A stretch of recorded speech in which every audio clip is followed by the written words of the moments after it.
Hi everyone, we're back at the boat so I can show you the progress so far. I've now upgraded my fender situation. We've now got 5. I made some holders that will change sides depending on which side I am moored. And I've no longer put the rope through the top. A couple fell off. Obviously the hole was too big, so I've wrapped them around now instead. That seems to be working well.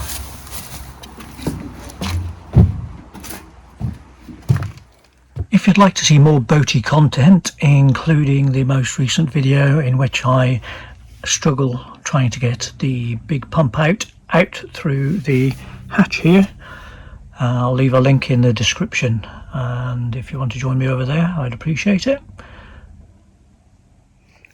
Stepping inside, you should be able to see the difference already. The pump out toilet has now gone. I've removed the pipe to it as well for the flush, and I've covered the holes in the floorboards, so we've got a large space here now that I can use for storing my tools and things like that. I've done a frame for the shower bathroom area. I'm going to be putting some cladding on this bit now, quite soon anyway, not right now. I still need to wire up the gulper and check that it's all in the right place before I definitely decide on this far out. I think it might be overdoing it a bit with the width to get through here, but as long as I can fit these shower controls and get enough room at the side here. It is a little on the narrow side, so I'm just doing a bit more thinking about that. I might give myself an extra 10-20 millimeters there. As far as the toilet goes, obviously if it's the cassette type on now, the cassette will go out that way, and I think there might be a little bit too much room here, but again, I think it's a nice space. I don't want to be too claustrophobic in there, and then there's room for the sink there. So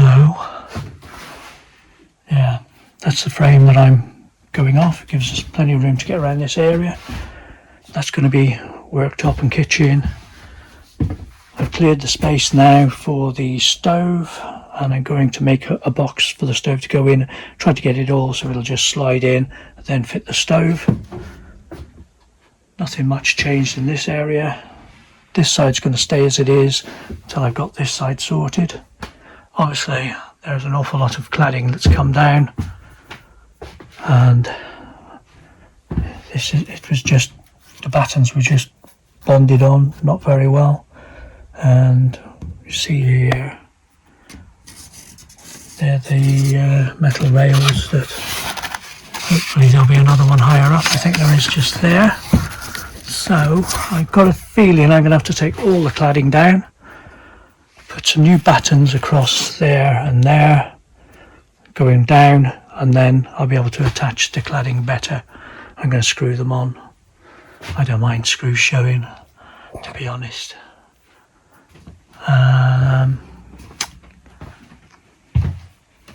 Coming back this way as well, obviously I won't need the towel rail here. I haven't brought my mole grips with me, so I can't disconnect that at the moment. I'm pretty sure that's going to have the central heating water in it, so I'm going to have to be very careful it doesn't come flying out of there. So I'm going to have to be quick on that one.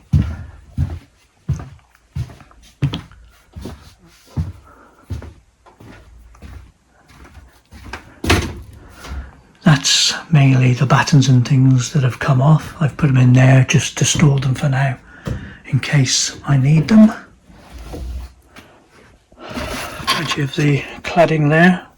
I should be able to reuse most of it. I'm going to have to trim bits off, but obviously where the battens will go won't necessarily line up with the size of those, but I'm going to reuse as much as I can. So that's where we're up to. If you've got any suggestions for me, I'll be glad to hear them. Pop us a comment, and if you've got time, give us a little thumbs up. It all helps, and I'll join you on the next one. Thank you very much for watching.